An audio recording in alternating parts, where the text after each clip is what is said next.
You ever notice how some people will use the word family, like a club, something they swing at you until you forget what you're worth? Yeah, that happened to me. The night everything changed. I was sitting at our sticky little kitchen table, my fork frozen halfway to my mouth, cold pasta on the plate, fluorescent light humming overhead. My mom Vera smirking like she was dealing cards in a game I'd already lost, and my dad, Daver, blocking the fridge, arms crossed. All authority, all cold. You either move out, Mom said, her tone flat, or you start helping your sister with the baby. Rent's going up otherwise. I stared at her, the words clanging in my ears. I'd barely scraped together enough for rent from 2 lousy jobs. And now they wanted more, or free labor. So I asked, as calm as I could, so I either pay you more or become your free babysitter? Dad didn't blink. Exactly. Family comes first. You should be grateful we're giving you an option. Let me back up a sec. I'd been living in that house for years, handing over every dime I could, scrubbing dishes after 12-hour shifts. Always the one expected to clean up someone else's mess. But that night, something snapped. You know what? I said, my voice rising, I am grateful. Grateful because tonight, I finally see what I mean to you. Mom's smirk cracked, Dad's jaw clenched, and then my sister, Bria, drifted into the doorway, her baby on her hip, all smug. Like the winner in a game she hadn't even played fair. Don't make this harder, Jess. You know it's your duty. You're single. You don't have real expenses. That's what family does. I just smiled at her, set my fork down, stood up. If that's what family means to you, then I guess I've been blind. That night, I packed everything I owned. Every shirt, every book, every memory I couldn't leave behind. The house creaked around me. The only sound was the baby crying in the next room. I ignored it, zipped my bags, and at dawn, I carried my life to the car. The morning air sharp and cold on my cheeks. I whispered, no more chains disguised as love. No more debts labeled as family. And I drove away, refusing to look back.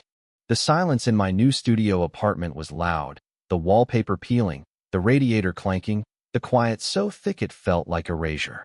But it was mine. For the first time, mine. First day, no calls. Not a single message. Like I'd vanished, and their world didn't even hiccup. Second day, Mom texted, where are you? Your sister's exhausted. The baby needs help. Come back. I stared at the screen, tossed the phone onto my mattress, didn't reply. Third day, Dad called. You think you can just walk out?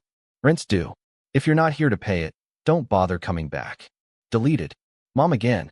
Now flipping between guilt and rage. You're abandoning us. Bria can't do this alone. You'll regret this.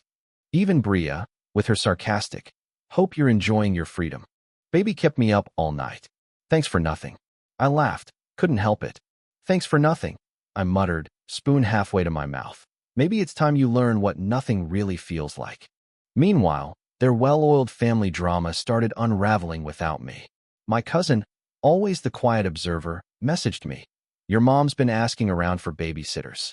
No takers. She doesn't want to pay. She sent photos, Bria, frazzled, dark circles under her eyes, dragging a stroller through the store, Dad ranting at a community meeting about lazy young people. Rent is due. You've always helped. How can you abandon us?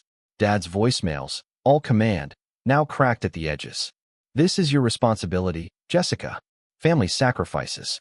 I sat, folding laundry. The word selfish rolling around in my mind. They'd always used it like a blade. But now, if selfish meant freedom, maybe selfish was finally what I needed. The ripple spread. My aunt posted on Facebook, bemoaning ungrateful kids. Relatives clucked their tongues. But then, in the comments, someone replied, respect goes both ways. I nearly spit out my coffee laughing. The mask was slipping. Then the twist, my grandfather Torvin called. His voice carried weight. Nobody ever talked back to him. Why is your mother telling everyone you abandoned them? What really happened? So I told him. Everything. The rent, the ultimatum, the endless demands, the way they drained me dry. He just listened. The empire of control was cracking, and all I'd done was walk away. Mom started texting, soft, polite at first. Families shouldn't turn their backs. Don't punish Bree's child. Be reasonable. Dad left a message, his tone hollow. I may have been harsh. Things were hard.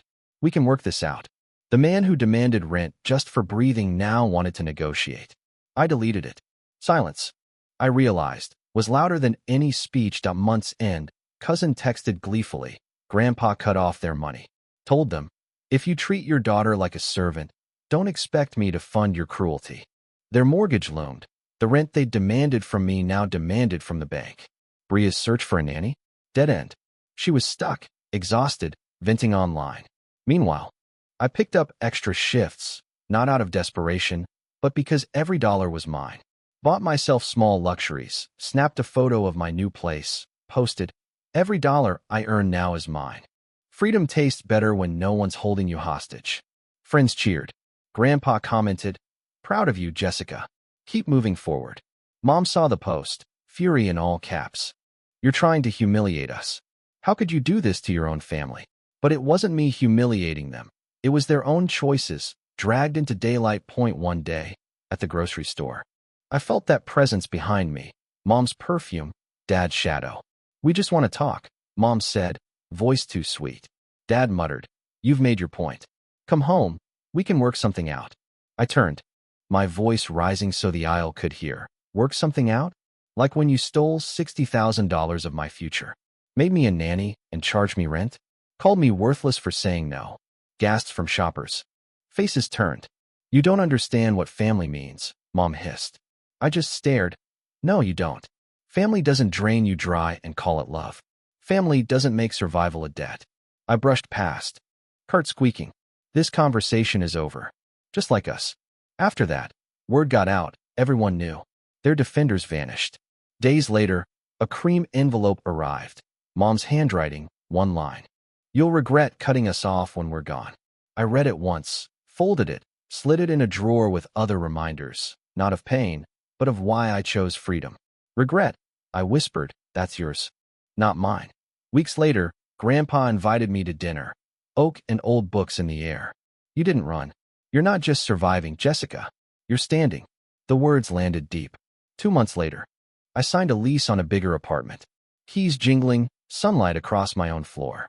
I posted, this is what freedom looks like. Bria's letters came. One, finally, shaking, regretful. I can't do this alone. If you can't help, at least forgive me. I folded it away, lit a candle, whispered, I'm done carrying you. Forgiveness wasn't something owed. Maybe not ever. Life moved on. I joined a book club, laughed at new friends' jokes, got promoted at work. My boss said, you deserve this. And for the first time, I believed it. My parents' house sold at half price. Dad's health faded. Bria's posts got desperate, ignored by most. I learned about it through cousins' texts, never looked myself. They were no longer part of my story. One evening, I walked by a park. I danced in my kitchen, cooked what I liked, wrote in my journal. Each page a record of survival, of choosing myself. When my birthday came, friends surprised me, candles and laughter. I closed my eyes, wished for peace, and for the first time, felt it for real. I looked at the stars that night, whispered, I chose me. And that was enough. My story didn't end in rage. It ended in freedom. My parents collapsed under their own weight. Bria learned her lessons. Me? I rose. Stronger, untouchable. Revenge wasn't about their fall, it was about my rise. As I locked my door, city humming outside, I realized, sometimes, the only closure you need is your own beginning. So what do you think, really? When does family cross the line between love and control?